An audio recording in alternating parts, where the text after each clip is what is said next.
Well, good morning. 4:44 a.m. on what is today? Wednesday, I think.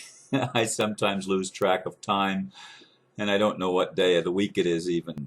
I was supposed to, or at least I thought yesterday morning that I would be having a video today that was a conversation with someone that I haven't had a conversation with before, but once again, our timing is off, and I'm not able to connect with her when when I want to, or when she's available, or whatever. I mean, it keeps falling apart. We keep scheduling a day, and then the day comes and goes, and she doesn't show up when I'm expecting her to. And I guess I'm not showing up when she's expecting me to. So it's working both ways, and in either case, it's not happening yet. I've sent her another email, and maybe we can get the time straightened out today. That's one of the problems with time zones. I'm working with people all over the world, literally, in all different time zones, and my sleep is really, really crazy. I mean, my schedule is really, really crazy. I sleep when I can. I went to bed. I fell asleep a little bit in the evening last night. Then I woke up and around 10:30 or so, 10:15, and shut off my, closed some things down on my computer and went back and laid down. And I've been awake since 2 o'clock this morning, just a little bit after 2 o'clock. I've been wide awake ever since. And it's going on 5. Anyway, that's a long introduction, isn't it? And the title for today is this. It's a question. Is the criminal U.S. government going down in October? Let's get it straight from the start. Just in case you don't know, international bankers took over the United States Republic after the Civil War. By 1871, the Republic had fallen and the U.S. was no longer a nation. It was a privately owned corporation. In 1913, that cabal of moneyed interests created the Federal Reserve, giving them total control of the monetary system in the U.S. For 100 years, they have been running a criminal enterprise, stealing the wealth of the world and committing crimes against humanity. This cabal, a relative handful of people, co-opted virtually all governments in the world, making them enemies of the people by slowly eroding our God-given rights. September 30th is the end of the fiscal year for the USA Corporation. They are foreclosed and bankrupt. How much longer will they be able to hold up their facade? And I noticed it put and instead of end. I actually used Dragon Naturally Speaking to create the blurb today, but it sometimes hears wrong and types the wrong word. Let's get something else straight. At least since 2008, when the financial system began to collapse, every year in September, they warn of a fiscal calamity. The debt ceiling has to be raised, and they threaten government shutdowns or shutdowns of programs. Happens every year since at least 2008. It goes on. September 30th is the end of the fiscal year, as I said in the blurb. This year is a little bit different than all previous years, in that the OPPT, and I know some of you don't want to believe that. You don't want to believe that the OPPT has anything to do with anything. I get it. I've heard you. I get it. But you're wrong. You're totally misinformed. The OPPT has everything to do with what's going on in the world's finances and geopolitical arena in our day today, in 2013. It has everything to do with it, because it did use the UCC to shut itself, to shut the UCC down. The UCC is the criminal codes that in which are embedded truth, by the way, a lot of truth. A lot of our rights are actually preserved in the UCC, but it's been manipulated by this financial cabal that I mentioned in the blurb. And it's out of the United Kingdom. It's part of the formation, the British idea, and I don't know when that actually came about. That would be an interesting study. When they actually created the entity called a corporation, which allowed people that had a lot of money to hide behind a fictional representation, a fictional name, if you will, without having any responsibility or accountability for the actions of the owners. That's what a corporation is. It's a fictional creation that allows its creators to not have to answer to anybody for what they do. Allows them to get away with murder, often literally. And in the case of the cabal and the Federal Reserve and the international bankers that have been running this charade for so long, hiding behind a facade of respectability and authoritarian nature, a persona, they've been hiding behind that, but it's all been a lie. And some people say, well, they're the trustees, and you have to learn a language and how to deal with them. Not only a language, but not just words. But Neil is saying, oh, you also have to know how to act like a sovereign. It's not just saying the right words. You have to do it in your words and your actions. But they missed the point. They missed the point. Fraud is always fraud. Fraud is there's no statute of limitations on fraud. That's what I'm trying to say.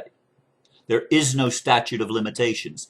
Anything created fraudulently is null and void, has no bearing whatsoever.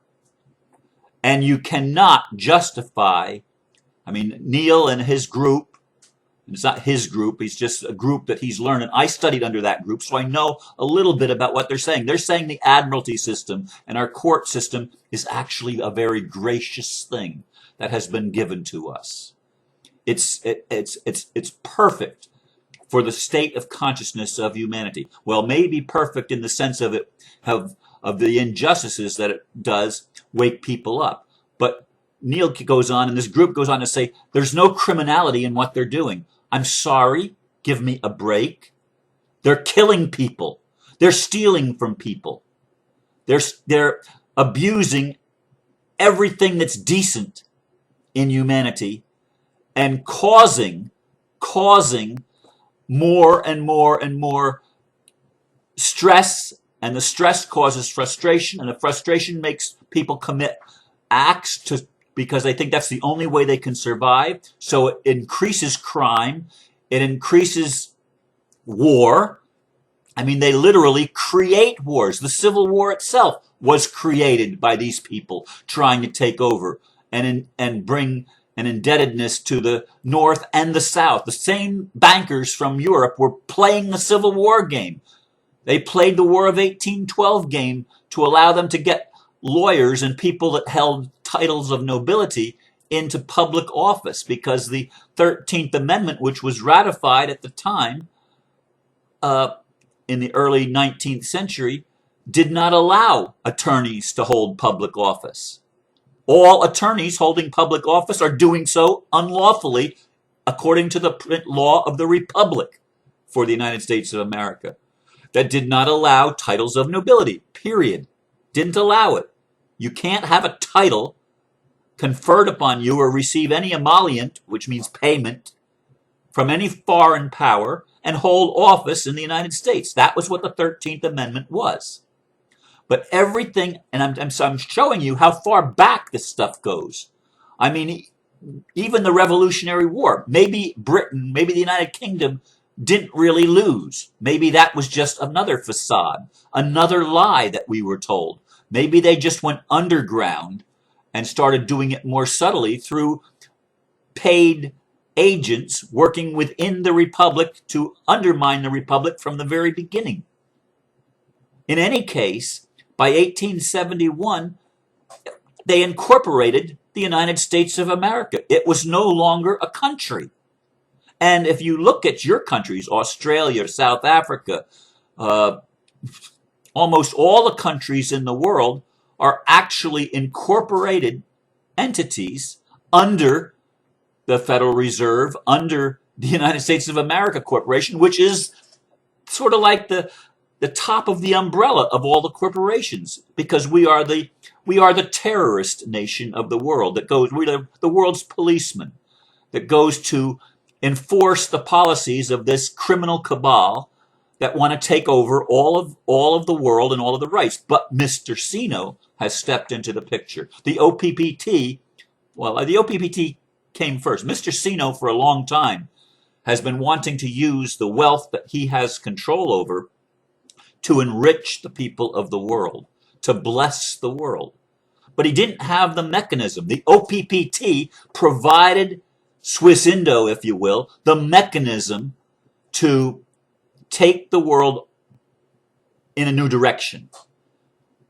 It's not about taking control of the world. It's about allowing the world to progress and evolve without all of the artificial limitations put on by this criminal cabal. That people say it's okay that they run admiralty courts and maritime courts. No, it's not. They're criminal. They disobey the law themselves. They are lawbreakers. The judges are lawbreakers. The lawyers are lawbreakers. Wake up, folks. This is the reality of the world in which we live that has created so much unrest, so much violence, so many bad things have occurred because we've allowed an artificial creation called a corporation to take over everything and to allow the people that own the corporation and benefit from it to do all sorts of criminal activity behind the facade of respectability. And this is what's being exposed. And this is why in 2013, it might be different than it was in the past few years, because the United States was bankrupt a long time ago. I mean, it might have gone bankrupt before that, but in 1933, the United States was bankrupt. And all of these loans by these private bankers are fictional loans. They're fraudulent loans because they have not revealed all of the facts. You cannot withhold information in a contract from a party to the contract and expect the contract to be considered valid. But they've changed all the laws to make things legal that are unlawful. Well, you can't make something that's unlawful ever right. It's always fraud. It's always fraud. Period. It's null and void. Everything that contains fraud is null and void on its very face. So the Sestaki trusts and all these other trusts that have been formed, they were all formed on fraud. And the OPPT, that trust has been dissolved. All the trusts have been dissolved. All of them. The UCC has been dissolved by the OPPT. Did you know that? Yet what they did is they laid the lawful foundation for world change, to create a true new world order based on truth and justice for all. What a concept. Abundance for everybody. What a concept. Erasing all of the fraudulent debt. And the only legitimate debt there is on this planet, which is a minuscule amount compared to what is known as and accepted by the mainstream media as debt, the only legitimate debt is a debt if I decide that I want to, if you come to me and you have a need and I have enough money that I can meet that need, and I create a contract between you and me, and you agree that you're going to pay me back X amount of dollars in X amount of time, that's a lawful contract. It's between two individuals where everything is up front and they're equal. One human being to another human being. Corporations cannot create contracts with human beings. So what they did is they made human beings corporations. That's what your name is in all capital letters, the straw man. But they did it fraudulently. They didn't tell you what they were doing. That's automatically fraud. It automatically nullifies everything that comes after it. It's a nullity. It doesn't exist in reality. It doesn't exist in reality. That's the illusion of our world. Separation is the big illusion, and our ignorance foments the illusion and allows it to keep going, or allows the fraud to keep on going, because we don't know who we are. We forgot. Okay? But the United States government now is in the position as the corporate government of collapsing. And Zap, who took over for Poof, says that the republic is going to be restored. Is that going to happen next month? I don't know. Nassara said there's going to be a 6-month waiting period to allow time for re-education and free elections, where we can reestablish the republic. Republics need to be established all over the world. And again, folks, money and governments are temporary scaffolding structures to help us get into the higher consciousness of evolution, to let the masses wake up completely so that we can create a world that works for everybody. But right now, the Swiss Indo has provided us that mechanism. Mr. Sino has underwritten the total restructuring of the world so that there can be a totally peaceful coup, and the people that are running the United States government, corporate government, and all of the sub-corporations in the courts and the police stations and all of the other state houses and stuff like that, not just in the United States, but around the world, all of these need to just throw in the towel. They need to step down. They have been operating a fraudulent system of human slavery. That's what the OPPT gave us. That's the revelation of truth brought to us by the One People's Public Trust. And now we, the one people, are reclaiming our rights, are reclaiming our value, are reclaiming the planet for the people. Because the resources of the planet belong to all of the people. All of the people. Not just a handful of criminal cabalists that create corporations and then think that they cannot be held accountable. They are accountable. And you need to understand this is the dynamic that we're dealing with in the world in 2013. And the world is changing. I can't promise you that the United States of America Corporation is not going to exist after next month. I can't promise you that, because I don't know how it's going to play out. I do know that there's a cosmic and global chess game that's being played out right now, and that the light wins, truth wins, love wins, the people win. Thank you for listening. Namaste.